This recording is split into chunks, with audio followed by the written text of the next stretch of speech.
Now, Rock Talk with Mitch Lafon. We are speaking with Mark Alexander-Erber. I said that right, I believe. From Golden Robot Records or Golden Robot Entertainment, right? Global entertainment, Mitch. Global. We are global. Yes, you are. So let us discuss the genesis of this record, because up until about a couple of years ago, there were a few players in the market, and I'm not going to name names because it's about Golden Robot and not about other record companies. Where did you sort of come from? You sort of emerged 3-4 years ago and became this entity putting out LA Guns, Hookers and Blow with Dizzy Reed, Pisser with Frank Ferrer, and all these other things. So how, where, why, what happened? Well, let's talk about the short story. Otherwise, you and I are going to be here all day. And All right. the short story is a really great story. I have always been a massive music fan. To me, everything starts and ends with Led Zeppelin. I'm a massive Zeppelin fan. Actually, above me, you can't see it. You can just see the bottom of the frame there is a fully signed, The Song Remains the Same with Bonham, everybody, fully signed. So I work, when I'm home, I work under that every day. So being a massive music fan, in a previous life, I owned a lot of hotels, a lot of pubs. And we did a lot of music in those pubs. I used to own one of the... And tattoo shops as well. Yeah, everything. I've been involved in a whole lot of different things. But the pubs was where I sort of got my start, made a couple of bucks. And I had this incredible venue from 1997 to 1999 in Sydney called the Iron Duke. And the Iron Duke fast became one of the top punk, hardcore rock venues in Australia. We had the Deftones through there, the Helicopters, Fu Manchu, all these great bands as they were coming through and starting out. And when I got out of all of that, and had kids and was on my first marriage, I've been married a few times now. When I was on my first marriage, I had 2 kids. One of them was my son, Jagger, who I talk about quite a bit. And my other one was my daughter, Honey. And Jagger started picking up some drumsticks when he was very young, like 3 or 4. And everyone would come to me and go, this kid is an absolute prodigy. This is unbelievable. So long story short, he ended up on Australia's Got Talent. I can't remember, and I don't know how that happened, but he was 9 years old, banging the drums on Australia's Got Talent, which is like America's Got Talent, Britain's Got Talent, et cetera, et cetera. I've seen it. I've actually seen it. I think there was a kid that did like an Ozzy Osbourne song on guitar or something that went around the world. Yeah, exactly. And he went on that, and when he popped out of that, he nearly won it. Thankfully, he didn't win it, which was, you never want to win those shows. You always just want to get the experience and get out. When he popped out the other side, I decided to put him together with a couple of great Aussie musicians that were quite well known here. And they went into the studio just to see what would happen. And what happened was they made a great rock album.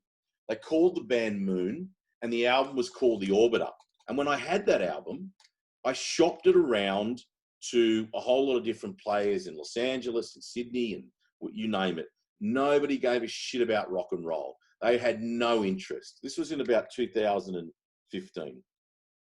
And in 2015, I thought, you know what? Fuck this. I'll do it myself. No one's interested. When they came out of the studio, I gave them all a golden robot, all the players in the band. So when we were sitting there working out, what are we going to call this fucking record label, this little statue here was sitting on a speaker, and we said Golden Robot Records. So that's how it started with Jagger's band Moon. So fast forward, and you're gonna love the tie-in here. It's gonna blow you away.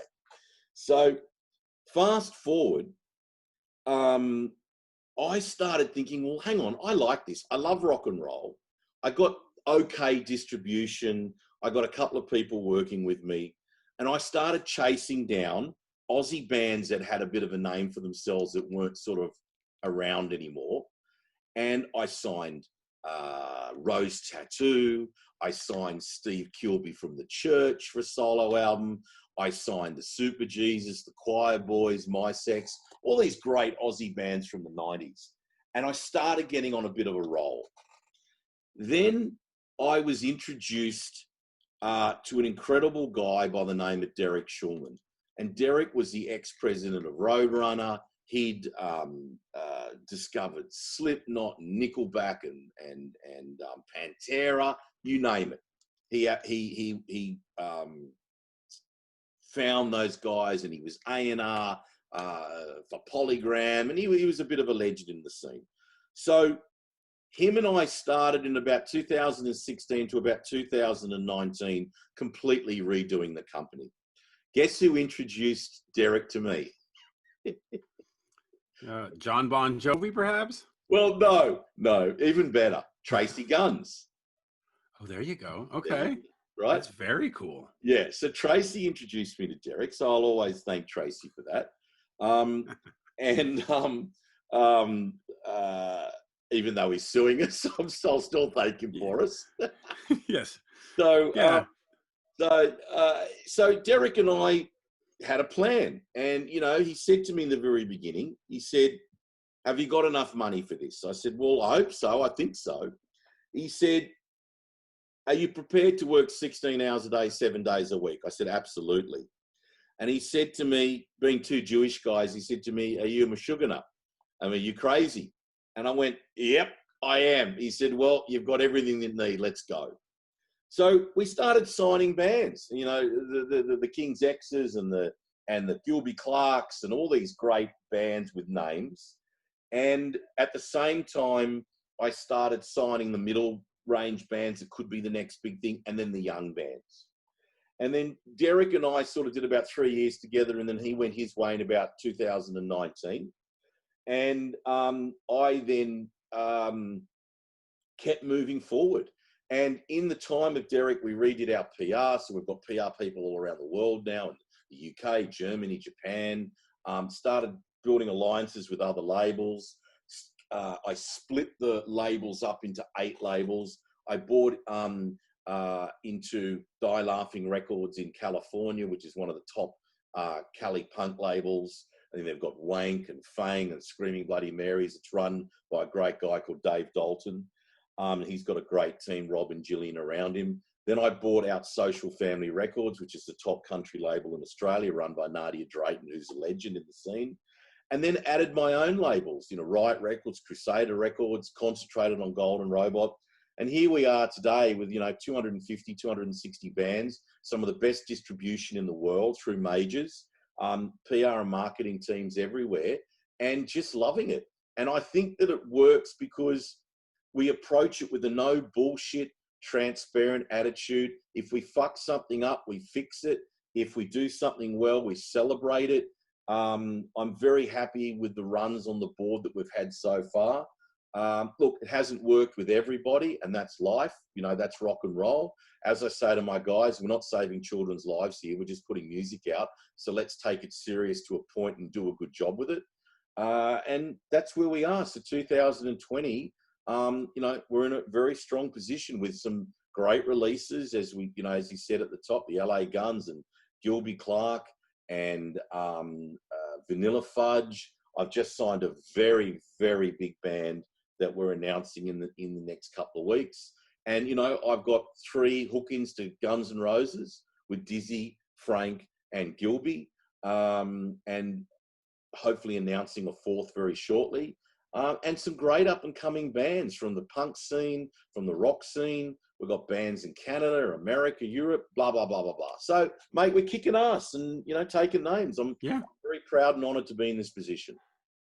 You are. So let me ask you a couple of things here. First of all, why is everything not under just Golden Robot Records? What's the importance of having the sort of the vanity pressings or the different umbrellas to put them under? Look, I've always been pretty solid at one thing, and that's branding. I've always been a good brander. I didn't really inherit anything from my father, although he's still alive. I won't, and I didn't really inherit anything from him. He taught me one thing when he was very young. He had this.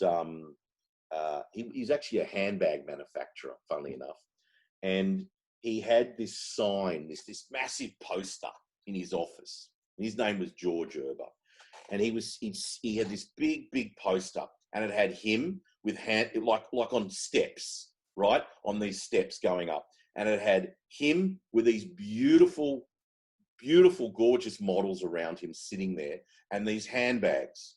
And it said George Erber would never be caught dead with an old bag, right? And which in Australia, you know, calling an old bag is like an older woman, right? So it was a very clever take, and you know, that was in the 70s or whatever. So he taught me from a very early age about the power of marketing and the power of advertising, etc.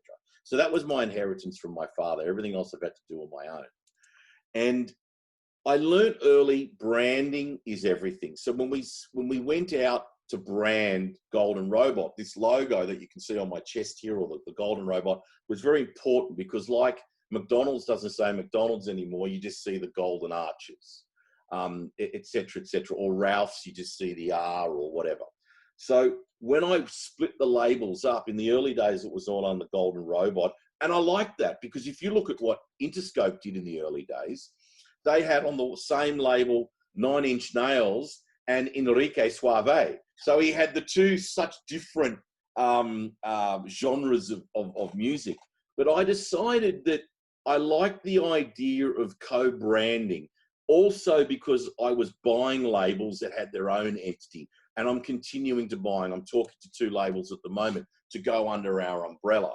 So I suppose at the end of the day, you're in a position here where you've got 8 labels, about to add another 2. You've got a production company that does that rock and food live thing that I do, that was on every Virgin flight across the world, which isn't at the moment because everything's grounded. I'm getting involved in a big festival here in Australia that I'm working on. So when you look at the Golden Robot Global Entertainment umbrella, you've got labels, production company, festival. I'm now talking to a distribution company that wants to go further, and we're thinking of potentially investing with them. So you'll be part of the supply chain. So you're just sitting there with this entity that potentially is worth something, but it's self-serving. It's got everything inside it with its own marketing, its own PR, its own distribution, et cetera, et cetera. So that's the creative brain, or the entrepreneurial brain behind it. That's what. Gotcha. That makes sense. Now, some of the bands were supposed to have their releases come out, and it's been delayed because of COVID. Yep. What is the thinking behind that? You know, I had a chat with Doc McGee, and he said, "Oh, that's old school thinking. Just put it out there. You've got a captive audience waiting." And I sort of agree with that. Like right now, if I was sitting here listening to the entire LA Guns album, Yep. I'd be like, you know, I got nothing else to do, so I might as well just enjoy it. Now, I understand on the physical side, manufacturing is a whole different ballgame, but you know, what's preventing it from being on Spotify and Apple Music? What's your thinking behind that? Well, as a segue there, last year I was in Doc McGee's office.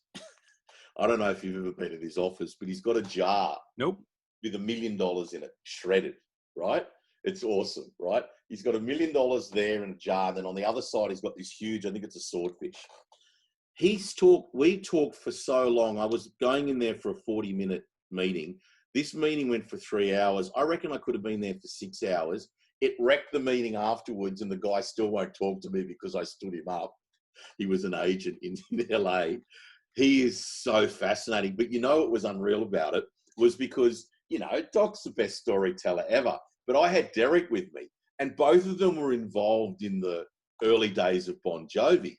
So they couldn't bullshit each other. So Derek will tell a story about Bon Jovi, but Doc knows the truth. And then Doc would tell a story about Bon Jovi, and Derek will know the truth. So it was really interesting because neither of them could embellish any stories about Bon Jovi or anything like that, because they know the other one would chip them and go, "Hang on a minute, I don't think it happened like that." So that was a really interesting, amazing couple of hours. He's an incredible guy. Anyway, back to what you were saying. Look, I agree and I disagree. This is the issue. Let's talk about a band like LA Guns, okay? Steve Riley and Kelly Nichols, LA Guns. We've released a single, and then normally what you would do is you'd put another single out, and then you would drop the album digitally and physically. And physically can be just vinyl, or physically can be CD and vinyl. So in normal circumstances, no matter what band it is, they would do a tour, either a regional tour, a national tour, an international tour, based on that single. So they dropped a single called Crawl, and Crawl has done gangbusters. And you would go out and you'd do the Crawl tour. You'd play the Whiskey, and you'd do this in LA, and you'd do that in there, and you'd do whatever. The problem is, at the moment, it's unprecedented times. I can't see bands going back on the road maybe till 2021. The big festival that LA Guns is meant to play on has been moved to September, the M3 Festival. So hopefully that'll go ahead. But if it doesn't go ahead because of the times, then clearly you're not going to be able to go play till next year. So touring today is so important for these bands. And I don't care if it's a young Sydney band that's a punk band, or it's a caliber of Bon Jovi. You need to tour. And when you go out on tour, your vinyl and your CD is as important as your T-shirt. It's all merchandise. So with a band like LA Guns, sure, you could drop the album today, and then what? If they haven't been in the studio and they haven't got anything as a backup, you drop the album in June, July, I can't get you any more music for another 6 or 7 months. So my strategic way to do this, and the way that Golden Robot and the other labels have been doing it, and we sat with our team, we've got about 70 people working for us across the world, but we've got a core team, obviously, of 12 to 15 that makes the decisions. And I listen to everybody. I'm an entrepreneur. I just don't get involved in the bullshit of the music industry. I've got people that know what they're doing, young and old, etc. So we decided, let's keep moving forward, but let's extend the life cycle of an album during these times. So instead of just doing a single on an album, maybe we'll do 3 singles, maybe we'll do 4 singles, and then we'll drop the album. I can tell you as an exclusive that we will potentially do 3 singles for LA Guns, and then we'll drop the album a little bit later on in the year. So in normal circumstances, that is a 6 to 8 month cycle of when you're dropping things. We're extending that because you'd want the band to go out and tour accordingly. So I agree. Let's give the punters something to listen to, but let's give them a single at a time so we can stretch out what we've got to play with. So I just dropped a single with an amazing band in the UK called the Crooks. Could be the next Oasis caliber of band. We normally would drop the single and the video together. We decided strategically just to do the single, and then in a month and a half, we'll do the video. Same as LA Guns. We dropped the Crawl single, and then a couple of weeks later, we dropped the Crawl behind the scenes video, which has gone great because it's got back footage of the studio, etc., etc. So I think it's about extending the life of everything so you don't get to the point where you run out of something to put out because you still don't know what's going on in the States. I'm living in a country here that's had 100 deaths, and we've got 30 million people. You're living in a country that's got 100,000 plus deaths, and you guys still don't have control of what's going on. So you're in a little. Well, to be fair, I'm in Montreal. I'm in Canada. Yeah, sorry, in America. I'm talking about America. Yeah. America. Yeah. I don't know how many deaths you guys have had, but I think we're at 3,000 or something like that. So relative to your population, you've got it under control, like Australia's got it under control. So yes. So at the end of the day, looking at what's going to go on in the world, we don't know. So I don't want a band to run out of material to put out, or B, even worse, put something out just to put something out to keep the fans happy, and it's substandard. That's the worst thing you can do. So like a live demo or something that is just a fucking fill. I mean, that's the last thing you want to do. So stretching out the cycle, I think, is the way to go till we sort of know what we're doing. And you touched on it before. If you want to get a chart and you want to do things properly, you really should be doing the digital and the physical at the same time. So you should come out with the digital.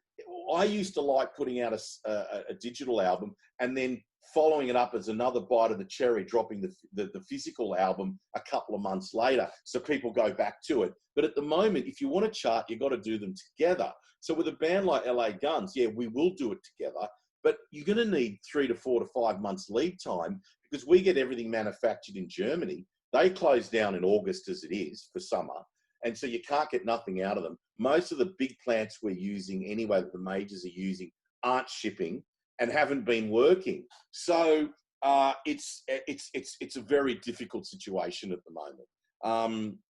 So you just got to use your head and be clever about it. Yeah, you do. All right, so let's explore some of the bands. We of course mentioned LA Gun, so we'll start with them, but then we'll go through some of the other ones. There is of course the controversy that there's 2 versions, et cetera, et cetera, et cetera. I happen to agree that Steve Riley never quit LA Guns and therefore is entitled to the name. He, 3-4 years ago, Phil Lewis announced via Facebook that he had quit LA Guns to go pursue some other project. And then 2 weeks later, he quit LA Guns to join LA Guns. Yeah. Which, so I think Steve, and that aside though, I think Crawl was a good single. I think the other stuff is very, very good. Why did you sign them, and so how do you sort of brand it now with these 2 versions and this sort of pseudo controversy? Yeah, look, and I want to say this on the record. I as much as there's flack going around and whatever Tracy thinks of me or Golden Robot, etc., I have to say to you, I harbour no ill feelings towards Tracy. I'll tell you something. Tracy played at the Whiskey with Jagger on drums 2 or 3 times. It's on YouTube, and Tracy always treated my son with the utmost respect, and I will always appreciate that he did that. They jumped up and did songs together.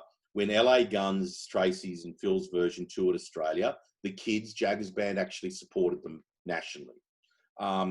Tracy didn't talk to me, and that's fine. He has his own reasons, but he was very kind and he treated my son well. So I got no issue with that. So I've got no issue with the other LA Guns at all. I put it to you this way. I've seen the documentation between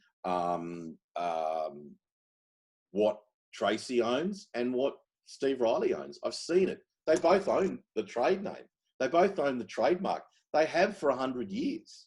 So you're effectively, if you're suing one, you're suing yourself. So at the end of the day, the court will deal with it. It's in the court at the moment. But they both own the trademark to LA Guns. They both have a legal right to trade under that name. Now, should they all be in a band together? Sure. If that's the way it should be, should have been great. But at this point in time, it's not like that. I know that, Tracy and Phil are saying what they're saying in the press, et cetera. I'm not here to say they're right or they're wrong. That's none of my business. They got their own opinions. They can run their lives how they want to run their lives. And I wish them all the success. I got no issue with it. I'm involved with the Steve Riley and the Kelly Nichols and Scott and Kurt version. I do a lot of work with the guys at Primary Wave. And, we've got Phil X with them. I've just signed another big band with them that I wish I could announce, but I can't, but it's a very big band. And we do LA Guns. And when they came to me with the idea of LA Guns, I loved it. And I met Steve. He is one of the nicest guys in rock and roll. And I say that a lot about people on the label, whether it's Frank from Guns N' Roses or it's Gilby, Clarke. They're all nice guys. I don't want to deal with wankers. I've got no time for it. I have no fucking interest in dealing with people if they're hard to deal with. I have dealt with a few, and we're separated from a few bands because they've been difficult to deal with. But at the end of the day, Steve was the loveliest guy in the world. I saw the paperwork. He had a right to the name, so let's rock and roll and let's do it. And I think the album that they made is so good because, number one, I don't believe they had anything to prove. All of them in their own right, all 4 members have been there, done that, whether it was in LA Guns, and all of them have a pedigree to LA Guns in one way or another. So they had every right legally to do what they want. They had every right morally to do what they want. But at the end of the day, I find that the album that they made, they did pre-production and they jumped in the studio, was a balls out album with nothing to prove. That's why it's so good. So if you look at the comments on the internet, which I don't look at a lot, but now and then, it's 1 a.m. and you're strolling through something. It's really quite divided. It's quite interesting, because I can't think of another time in my time where it was like this. If you look at Guns N' Roses, how they morphed from the Chinese Democracy Buckethead version to the version it is today was quite unbelievable. How they just stopped one and started the other, but sort of started the other and picked up from where they were in the early 90s. Like, unbelievable. I remember driving down Sunset and seeing that logo, the old school logo for Guns N' Roses. And when they were doing the Coachella stuff, remember? How incredible that was. And they just, boom, everyone forgot about Chinese Democracy and the Buckethead side of things, and then went back to the new version, or the old version. So, and I think, so they've never had a crossover, where LA Guns, there's 2 versions. So, yeah, it's a difficult one to promote, because nobody's out to mislead anybody. Kelly does all the artwork and he's brilliant at that. Every single piece of artwork, or mostly, you'll see the 4 names of our guys on there. So people absolutely know the difference. I think the music is great. The other LA Guns dropped a single. It's a good single. There's no issue. Our single's doing better with streams, but that's just the way that it is. I think their single is great. I think their timing was a classic. They dropped it a couple of weeks after the other one. But you know what? I would have done that too. So, that's the way that they wanted to do it. I got no problem with that. But I think it's an interesting dilemma. One's got the Instagram page. One's got the Facebook page. If you're a true LA Guns fan, you're going to know the difference anyway. And if you're not a true LA Guns fan, just enjoy the music. Just enjoy one single, enjoy the other single, enjoy one album, enjoy that, because it's all rock and roll. And that's all we're here to do. As I say to my guys all the time, as I said before, we're not saving kids' lives. We're putting music out. Let's not get upset about it and get angry about it. If you want to listen to one and you enjoy it, listen to it and download it. If you don't like it, don't download it. Don't listen to it. No one's going to get upset. Just enjoy it. It's rock and roll. I'm here to do one thing, Mitch. And our ethos is, it's in, I don't know if you can see it, it's there. It's in the logo. Rock and roll is always the winner. That's all I'm here to do. We've spent millions of dollars on these labels. This is just about bringing rock and roll back. It's like Greta Van Fleet. I listen to Greta Van Fleet because it reminds me of Led Zeppelin. But you know what? Hate Greta Van Fleet or not, they did wonders last year for rock and roll because they sold albums and they sold music. That was fantastic for rock and roll. And I'm telling you, rock and roll's coming back, man. It's coming back big time. And we're going to be riding that wave. That's what we've been working on for a few years. And when it comes back, we'll be in an excellent position. I agree, and you're right. If you don't want to listen to it, just turn it off. But anyway, all right, let's get on to maybe somebody that was a little bit more difficult last year, almost a year to the day, I guess, or maybe a little. We talked about John Sykes. Yeah, there was a lot of excitement about John Sykes. It doesn't happen. It goes away. So, okay, explain it. First of all, you must have heard the album. Did you hear finished music? Was it good? Was it classic like the old days, or you don't know? I don't know. This is the problem. Look, I love John as a person. I've had many dinners with John, etc., etc. At the end of the day, look, and I'll tell you, it's with the lawyers to sort out, right? It's with the lawyers to sort out. It's really simple in life. You go and buy a car, Mitch. You go down to your dealership and you go and buy yourself a Ford, or you go and buy yourself a whatever, right? A Chevy. You walk into there, you put your deposit down, they deliver your car, then you pay the balance. What's the big deal, right? Go into Exactly. All right? You go to dinner, you order, you eat, you pay, right? Whatever. So when you go to an artist and you go, here, you can have this, my man. Can I have my music? And then you get your balance. If you don't get your music, it's a loggerhead. Right. So I'm in a situation where I want a new album. I don't want an album that's had songs on the internet, YouTube for the last 20 years. Let's do a new album. Let's do a single. Let's do something. So unfortunately, I'm in a position, and as I said, I love John. I would love to release some John Sykes music. So don't worry about what you hear. Don't worry about the rumors. Don't worry about the bullshit. At the end of the day, it's very simple. I would love to release new music from John Sykes. I ain't holding it up, but it's very simple. Give me a single, give me an album, or give me my fucking money back. End of fucking story. That's it. Am I asking? And that's pretty simple. Am I asking? No, That's no, it. not at all. It's quite simple. And you're right. If you're paying for a new album, you don't want 20-year-old demos. That's exactly right. I just give me my album, my singles. If you want to equate out for what I've given you, you just want to give me a couple of singles, no problem. Give me a couple of singles, keep the money, we'll call it square. But you can't keep the money and give me nothing. Doesn't work like that. So, and that's it. So let the lawyers handle it. So everyone that says to me, what's going on? Why isn't the label releasing? Trust me, if I had it here, it'd be out. All right, so fucking single. I don't care. We've talked about two bands and we've had two stories about lawyers. So let me try something different here. Let's go over to Rose Tattoo. Yep. Here's a band that has been around for many, many years. Axl Rose himself has spoken at great length of his love for the band, and yet in North America they're a tough sell. A little bit like Thunder or like Status Quo. What is sort of your plan for Rose Tattoo? Do you want to just sort of keep them in Australia and or do you say, all right, let's have a plan. Let's get you to the M3 festival. Let's get you to Wacken. Or where do you see that going, and how do you market them? Look, Rose Tattoo is an interesting band. I had a deal with Rose Tattoo for, okay, let's go back to the beginning. When I signed Angry... Are there lawyers involved? No, there's no lawyers in this Okay. No lawyers in this one.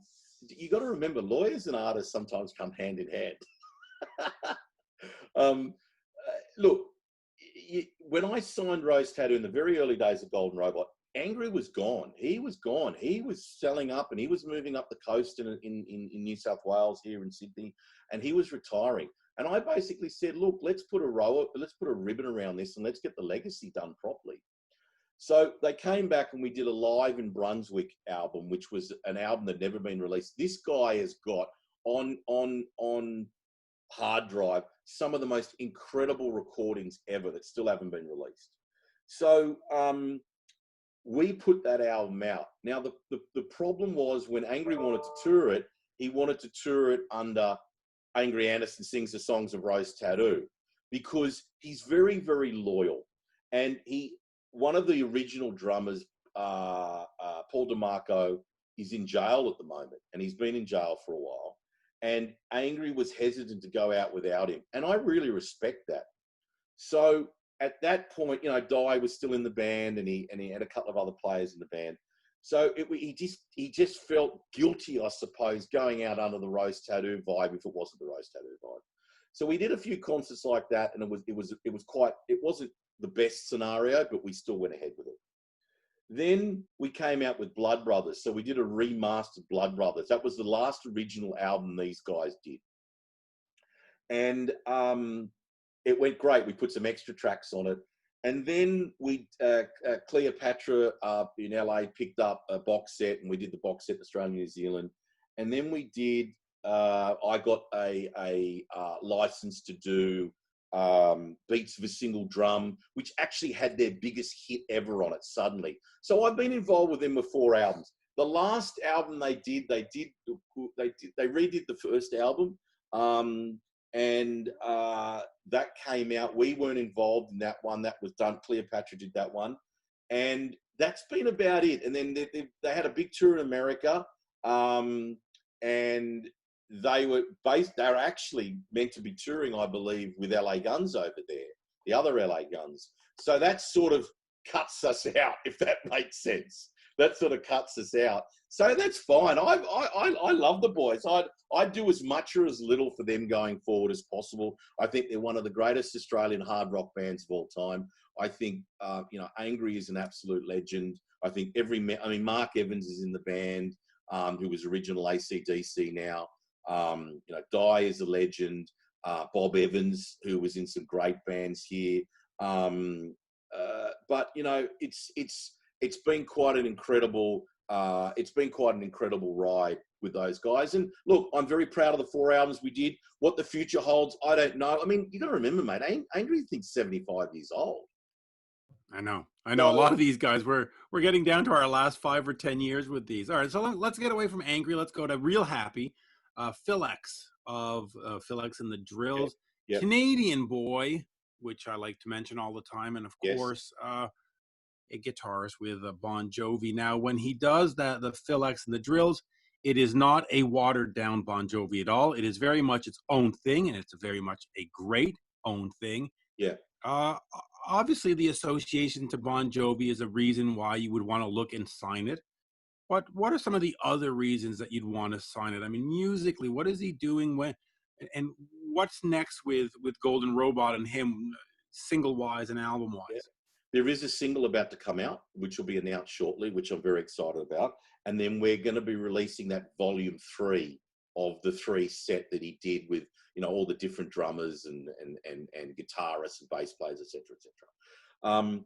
Look, why do you sign a Phil X? You sign a Phil X because he is a lovely guy. He is such a nice guy. It's no wonder these guys get gigs. It's no wonder someone like Bon Jovi will bring a guy like Phil X on, because obviously over the years, I mean, it's a well-known fact, there was tension between Richie and John. So to replace Richie, you want the nicest guy in the world because you just don't want any dramas. Well, that's Phil X. Plus, he's a fucking hell of a guitar player, obviously. But he was just such a nice guy. We met in LA and we talked, and I really liked him. And I thought, hey, let's get behind this. Will it sell 1 million albums? Who knows? I don't really care. It's all about the association with him because he's a nice guy. And if I can help him and do something with him, then I'm more than happy. So we've got a single coming out, and then later on in the year, we'll do another single, and then we'll drop the EP. And we're actually going to reissue, I'm hoping, the first and second one as well on vinyl. I'm hoping to put them all together. Oh, wow. So he's a great artist. Wow. He's just a nice guy. He's a super nice guy. And of course, a lot of fans don't know, from the Canadian perspective, he was in Triumph for a while. He's just got a great pedigree and he's a great attitude. And anyway, The Answer is a band that opened for AC/DC on a tour, whatever it was, 10 years ago. They were sold to me back then by the local record company. I think it was Sony. They're going to be the next big thing. They're going to open for AC/DC. It's going to be fantastic. And yet they're still somewhat unknown in North America. Talk to me about The Answer, because they really are a great rock and roll band. I mean, all these guys you've got are great rock and roll bands. And yeah, it's interesting, the other day, and I'll just segue, but I'll get to The Answer. The other day, I signed a contract with a band called Ashen Moon. And in Ashen Moon is Gary Beers from INXS. Now, whether you love INXS or you don't like INXS, you cannot deny that INXS were one of the greatest bands in the world. In 1988, absolutely, there was no one bigger than INXS, Guns N' Roses, and U2. And if you look at the touring back then, actually INXS were there's a very famous story that we did a podcast the other day with Brandon, and Gary told the story that Axl got the shits because INXS were headlining over Guns N' Roses, right? Yes, so, and Alan Niven also told me that story. Yeah. I've got such a good Guns N' Roses story. I'll tell you one day. But that an ex-manager told me. But the point I'm trying to make is when I signed that contract with Ashen Moon, I'm signing my signature underneath Gary Beers. Now, to me as a music fan, that was just such an honoured moment.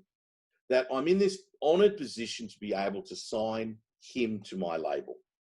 And I feel the same with The Answer. I was listening to The Answer 10 years ago when Rise Up came out, and they were signed to Alberts. They did a couple of albums with Alberts, which is an Aussie label. So they had a bit of a link into Australia here. And they did exceptionally well. And Cormac Neeson, who's the lead singer, is absolutely brilliant. He's actually got his solo album out called White Feather, which is sort of a country-esque album on Social Family Records, which is one of our labels. And it's going great guns. And I interviewed him way back when on that AC/DC tour. So 10 years ago, I interviewed him. And so what I believe happened was that they came out with that I think it was called Solace, that album in 2016. They tried a bit of a different direction. I don't know how successful it was, but I think it made them think, well, okay, we need to take a break and let's see what we want to do. So I can't remember how it happened, because obviously I'm involved in so many different deals, but I ended up talking to their management in the UK, James, and he's the loveliest guy. And we basically did a deal for The Answer and for Cormac's album, and for his solo album. And when we signed them to do an album in 2021. It was never be to this year. But it got the boys so excited that it was meant to be like, let's start writing in 9 or 10 months. But it got them so excited that they started writing straight away. And they've been sending me some demos. Mate, they are bangers. These guys are going to come back in 2021 when this rock wave that I'm talking about is going to crash on the shore. And these fuckers are going to be riding it. And they're going to come back with an absolute bang. It's going to be fantastic. They're going to play festivals. They're going to do really well. And they've had that time off to have their family time, to take a breath, because, mate, they didn't stop. Those albums preceding 2016 were fantastic. They absolutely killed it. So they're going to come back, and they're really going to come back at the right time. So I'm very excited. That's one of my most exciting, and I'm really chuffed, if you know what that means, just to have them on the label, where 15 years ago, I was listening to that album in the gym training, and now they're on the label, and I talk to them every couple of weeks. So yeah, it's very cool. Yeah, they're such a great band, and I wish them nothing but success, because I did interview the lead singer years ago, and he was so nice, and the album was so good. But all right, let's get back over here to Ash and Moon. You mentioned them. Yeah. Great couple of singles. The first two singles that are on YouTube and stuff, they just sound great. What's the plan with that? I mean, you got the guy from In Excess in there. You've got Gary. Toby Rand. What is sort of Toby Rand? Yeah. So what are we doing with Ash and Moon? And is the rest of the albums very similar in sound to those first two singles? Yeah. Look, these are the kind of guys that and Jimmy on guitar. These are the kind of guys that are quality. They're all quality. Everything they do is quality. Gary's got a home studio. And it's a good quality home studio. I mean, he was in a band that sold, 60, 70 million albums. So, and he's lived in LA the last 10 years. So he's no fool with what he's doing. He set himself up a great setup. And they got together a few years ago and started, they started putting some tracks down. This thing is engineered and mixed and produced and mastered so well. I know what they spent on the album, and I won't reveal it, but it was a hell of a lot of money, and it sounds it. The quality is unbelievable. It really is quite incredible. And I can honestly say, when we had to pick Dust Bowl and Mosquito out of the 12, 15 tracks that were there, it was actually really difficult. It was actually really difficult to pick the lead singles, because they're all bloody good. So I came up with the idea to do a double A side. I thought, let's get two singles out at the same time, which has worked really well. It's interesting. I was looking at Spotify this morning. They've gone from, 200-300 monthly listeners when they just started with nothing to 10,000 monthly listeners in the last week and a half. The singles are, are gaining 1,000 streams a day on Spotify and iTunes. One's doing particularly better than the other. It's quite interesting. And I know who wrote one, and I know who wrote the other. So it's like an inside joke between the band. It's great. But you're talking about a voice, you know, Toby Rand, and we spoke about this on the podcast the other day. How do you be singing? Let's get to the basics. How the fuck do you stand in front of Gary Beers when Gary stood behind and next to Michael Hutchence for 25 years? I mean, I couldn't sleep last night. I was doing emails at 3:30 in the morning, which is not unusual for me. And I went on YouTube, and do yourself a favor, Mitch, put in excess 1994 Japan. And there is a concert they did around this time. It was actually May 22nd, 1994, where they had a whole lot of Japanese musicians with them, and they did 6 songs. How they technically did this, I will never know. And this was in 1994. So you've got to remember, 88 to 91, they were big. They played Wembley in 92. But then, you know, as with everything, the grunge came in, and it's all been talked about before. They were sort of trying to find out who they were. So this was in 94. Michael Hutchence, he was on his game in 1994. He was so unbelievable at this Japanese concert. I mean, he is in everything. So how does Toby Rand go out the front of any band with Gary Beers behind, knowing what Michael Hutchence used to be? And you know what? Toby does it. He's fucking awesome. And he's got such a great attitude. He's an Aussie boy. He's had, you know, he toured with Slash with his last band, Duke Cartel. So he's had the experience. So the two of them together bring something from everything that they've done. Absolutely, I can hear In Excess. I don't know if you can. I can hear In Excess in it. And so they've got a well, I mean, the bass lines are undeniable. Undeniable. I mean, an In Excess bass line it's like a Tom Hamilton bass line, Aerosmith. You just go, all right, I know that. All right, let me start wrapping up, because we've already been at about half an hour. Hookers and Blow is, of course, with Grossi and Dizzy Reed. I've seen them perform live in Montreal. Yeah. It's just fun. It's a fun vibe. You know, Dizzy's wife's there. They sign autographs at the end. It's just a fun vibe. What's sort of the plan with this? Because they were this sort of pickup band that was doing cover songs and so on and so forth. But now we're going to start moving into some original material, or at some point we will. Yeah. How do you set them up going forward for the next couple of years? Well, look, I'm really stoked, because, you know, we didn't talk about what bands you're going to mention. Thankfully, you've mentioned all the nice guys, right? So I can't. I know the branding. Yeah. I know how to get the branding. Yeah. You've mentioned all the nice guys.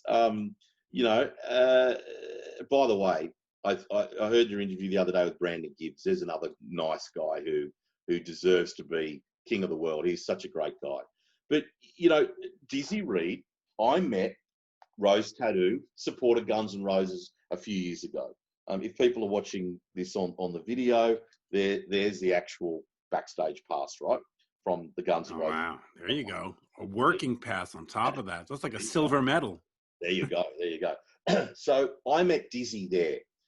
Richard Fortis introduced me to Dizzy, and he said, now listen, Dizzy has been holding on to this fucking album, Rock and Roll Ain't Easy, I've got on my wall here, like Chinese Democracy. He's had it for like 5 or 6 years. And he loves the album, but it's like a baby. So he introduced me to Dizzy. Dizzy and I started talking. And at the same time in Los Angeles, I met Alex Grossi from Quiet Riot. And Alex brought to me a little side project that he'd done with James Durbin called The New Strain. Have you seen this stuff? Was that Hotel Diablo or something like that? Yeah, but that we weren't involved with that. He brought us a band called The New Strange, and made was it the New? I think it's The New Strange, and they covered I can't remember the name of the bloody song. That's right. They covered Into the Night, Benny Mardones, right? And I implore people to go to fucking Spotify and listen to Into the Night, the version they did. This was a song that was big in the 80s and the 90s. It was number 1 in the 90s and number 1 in the 80s. Anyway, so I met them separately. And Dizzy and I started talking. He said, look, I love this album. This was a few years ago. Prove to me what you can do. So we released it in Australia, New Zealand. We did all his artwork. We did all his PR. We did everything. And it went really well. And then he gave us America, went really well. And then he gave us the rest of the world. And at the moment, we're working on a second album. So at the same time, he had Hookers and Blow. So it made sense. Golden Robot and all the labels are like a big family. So if you've got one band and you've got three, we're going to do everything with you. So they came to me with Hookers and Blow, which I thought we'd have trouble actually getting the name up on the DSPs, on the digital channels, which we didn't. The artwork's been a bit iffy sometimes because they drove around, their tour bus had this Hookers and Blow on the side of this big silver bus with a huge line of cocaine down the side. I mean, it's just, oh yeah, I saw that. Yeah, it's hysterical. So we just started talking, and it became something. So they went into the studio at the end of last year. We helped them with the project. We released Shaken by Eddie Money, and I think actually he passed away around the time that the single came out, or close to it. And then we've just released Rocks Off by the Stones, which is a killer version. And as an exclusive, I'll tell you, the next one that's coming out is a Bowie cover. And it's awesome. I've got to say, you talk about nice guys. I mean, these guys are in big bands. I mean, Dizzy's in Guns N' Roses. In fact, Dizzy's been one of the longest serving members in Guns N' Roses non-stop for 25 years. He is the nicest guy. Nada, his wife, is fantastic. And they are just producing quality stuff. Whether it's a cover or not, it doesn't matter. It's great. Covers are doing really well at the moment. So will they move into originals? It's a really good question. I actually don't know. It's a good question for them. If they do, we'll release it. We'll put it out. I mean, obviously, Dizzy's stuff is covers. I've got to say, Dizzy's album, if no one's heard Dizzy Reed's Rock and Roll Ain't Easy, you should listen to that album because it's bloody good. It's got plenty of guest appearances by Guns N' Roses members, and it's a great rock and roll album. And he's got a good voice. You just see he's up there on the keyboard. He's got a great voice. So he's a great voice, and they're very nice, both of them. I mean, they every so often they'll text me, or not text me, but email me, and they're super duper people. All right, let me. This business is hard enough. There's so many moving parts and there's so many components to this business. Why would you want to deal with people that are difficult? I mean, I've got a band at the moment that we did a huge, huge deal for. We've got them everything they wanted and they're not happy. And they turn around, they go, oh, you didn't do this yet. And we did do it. We did everything. They're just not used to what goes on now. They might have been used to what went on 10, 15 years ago, but they don't know the way it works now. So you know what? You go, good luck. Here you go. See you later. And that's it. You got to walk away. It's fucking not worth it. It's hard enough to release something and make it successful than have a band that works against you. So you just move on and get somebody else in. Here, and we will finish with this one today. Well, maybe we'll do a part 2 at some point. But Silverthorne has Pete Shoulder, who spent a little bit of time in Thunder. He replaced Ben, and he just a great voice. He did the Union with Luke Morley, just great stuff. He's working with Tishy. Fabulous album. What are we doing with them, and how do you market them? Because, they sort of have been these side men, and I don't mean that disrespectfully, but they've been side men in bands. Yeah. How do you put them forward with a project in their name, and do you bring them over to Australia and make them tour when we can? What's sort of the plan with Silverthorne? Great rock album, by the way. Look, great rock album, and that had a great story as well. See, one of the reasons we've been successful when we get the bands is because I call people. I don't give a fuck. I'll just call someone. If they take the call, they take the call. These days, it's easy to get through. In the early days, it wasn't so easy. Derek would make the call or the introduction, but these days, I get through. And I actually rang Brian when I was in LA because he does the Bonzo Bash. The Bonzo Bash, exactly. So I rang him when I was there with Jagger, my son, who, as I mentioned earlier, is a killer drummer. I emailed him and said, hey, Jagger and I are in LA, can we jump on this thing? And he came back and said, oh, look, no, unfortunately not. However, I've looked at your roster. Fuck, I love what you're doing. I've got some songs I want you to listen to. So he sent them across, and I love them because there's a couple of songs that sound exactly like Led Zeppelin. So that's a hook for me. So we said, okay, well, let's do a deal and let's put it out. So when we put it out, you're right. It's not a lay down misère. If you've got a lead singer that's well known, etc. But being a drummer in a couple of bigger bands isn't the easiest thing. It doesn't matter how what they're like as people, good, bad, or indifferent. It's not the easiest thing. But the music was good. So the music hit a chord, and we got our PR team worked really hard and got a lot of interviews, got them on a lot of different things. As you know, you would have got the press releases from us and et cetera, et cetera. And then the first single did really well, got on a bit of radio, and then we released the EP, and that's come out now. But I think they're a kind of band that COVID sort of stopped everything, because Brian's in LA and Peter's in England, and you can't travel and you can't do this and you can't do that. So I'm not sure what the future will hold with those guys. Whether we'll be there or not, I don't know whether we'll be there or not. But at the end of the day, that EP is awesome. I'm very proud of the EP. It was a privilege to put it out, you know, that'll stay under the Golden Robot catalog as everything does. And you know, if they do new music and we do it with them, fantastic, let's do it. But who knows when this environment, because it costs. This is the problem, not with them, but with guys that play in other bands. Brian will play in the bigger bands, and that's obviously how he'll earn his living. So to do his own stuff, start from the beginning, it's not always cost effective. And the same with Pete or anyone else in that position. So for them to go out with Silverthorne, or for a band, or well-known members to go out with their own band, they're not going to make. You know, Brian goes and tours with, I think it's Bees in Japan, and he'll do well off that. There'll be great coin that'll set him up. But if you go out with Silverthorne, you're not going to take that. You're going to make that kind of money. I don't know what it is, but I'm supposing it's more than if you go out with your own band. So it's a real juxtaposition for guys like that, or guys in other bands that are starting out. It's like, what do I go and do? I want my own thing because that's what I've always wanted, but it might not pay the bills for the next 5 years. So I suppose that's where it is. It costs money to fly across. It costs money to make albums, et cetera, et cetera. So, you know, the ball's in their court there with what happens and what goes forward. But, you know, they've got our support with whatever they want to do. Yeah, anyway, I love Pete. I think he's a great talent. Pete Shoulder, folks, is a super talent. Check out the Union that he did with Luke Morley of Thunder. It's some great stuff. He did another band as well. He did another band as well that I've listened to.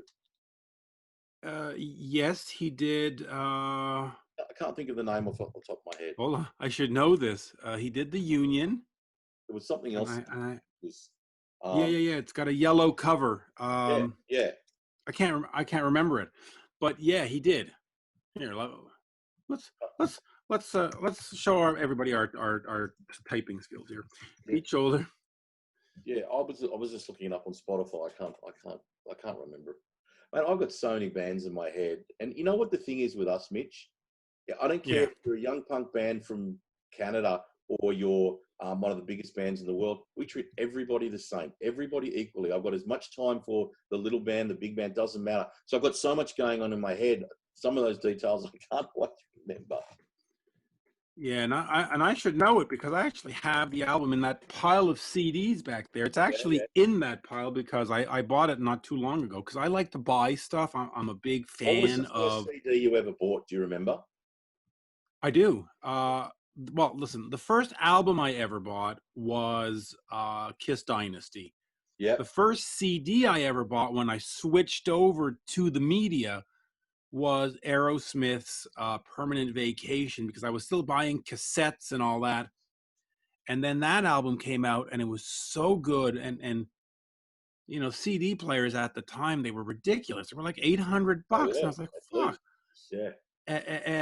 And I got one on sale and I went and I actually bought the CD before I bought a player. By the way, the other thing was Pete Shoulder solo, Feathers and Rain. It's a yellow cover. Yeah, that's it. Anyway, so Kiss Dynasty, the first vinyl I purchased, and Aerosmith Permanent Vacation, the first CD. And I must say, two great choices that still hold up after all these years. You know what my first CD was? No, but let's John Cougar Mellencamp, Scarecrow, 1985. Well, you see, that's a great CD. Yeah. That is a great album. I listen to it all the time. I would love to sign John Mellencamp. I love that guy. I've, you know, So uh, clever.